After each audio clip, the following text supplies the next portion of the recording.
All right, everybody, let's roll.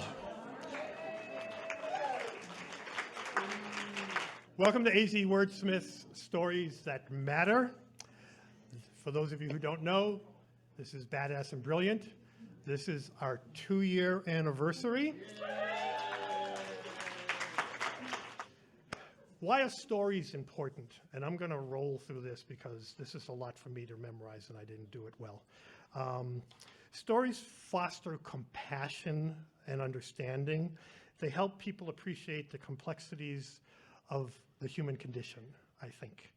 And they recognize the shared humanity that we all have. Stories convey our sense of right and wrong and our organizational culture, the expectations we set for ourselves and others that we know. Stories shape our worldviews, our concerns, our fascinations, and our lives in general. Reynolds Price once said, our need to tell and hear stories is essential. Stories are second in necessity after nourishment, before love and shelter. We can survive without love or home, but rarely in silence. Does that one look good? Yeah, Nancy Carmichael. Nancy Carmichael. Okay, get real close. Okay. I've never been to one of these. I've never been to one of these before, and all I've heard are funny things. And the story that I remember as having an impact on my life happened years ago in Phoenix.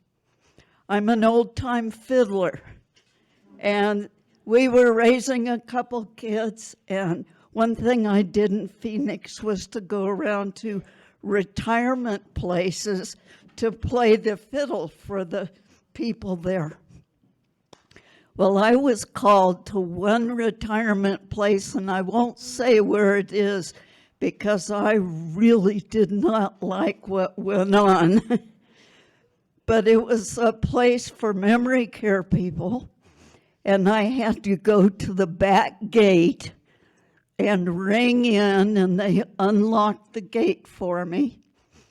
It was 115 outside, and because I played the fiddle, I felt that I needed to wear nylons and cowboy boots and a denim skirt and all that stuff. I was just dying with heat, and I assumed that we'd be going into a hall like this to play for the people. Well, it turned out they set this up outside with an aluminum covering, okay, and they had some lemonade for the residents, but all the nurses were inside having a meeting. Well, on the way in, after I went through the gate, there was this old woman, and she had a kindly face, but she was pretty old from my perspective, not so old now. But she called me over, and she said, "Do you want to see my good fortune?" And I thought, wow, I was curious. And I said, "Yes, but I have to go play." She said, "Well, come back out, and I'll show you my good fortune." So I went and I played outside, and I was getting fussier and fussier. Why are the nurses inside and the residents are out here in 115 degrees? And I watched some people walk up, take a paper cup, and get some lemonade, and they'd drink it and put the cup back, and another person would come and pick up the same cup. I mean, this is true. And I was just furious, and I was really fussing at myself for taking on this job and so forth and so on. So when I was done, I headed back, and sure enough, this old lady was sitting on the bench. And she had a box in her lap. And I said, is this your good fortune? Oh, yes, she said, this is my good fortune. And she opened it up, and it was a fur cape that somebody had given her. She said, see, they put my name inside of it. And she was thrilled to death. And I thought, who am I to fuss, about temperature and being inconvenienced and watching other people? This woman sat there with her good fortune, and it shifted my mindset. That was perfect. Just perfect. That's exactly right. One of the things I do weekly is I deliver Meals on Wheels. And if any of you familiar with that particular program, this last week was particularly difficult before the holidays. A lot of the people that I deliver to, they're elderly, ill, but more importantly, they're mostly alone.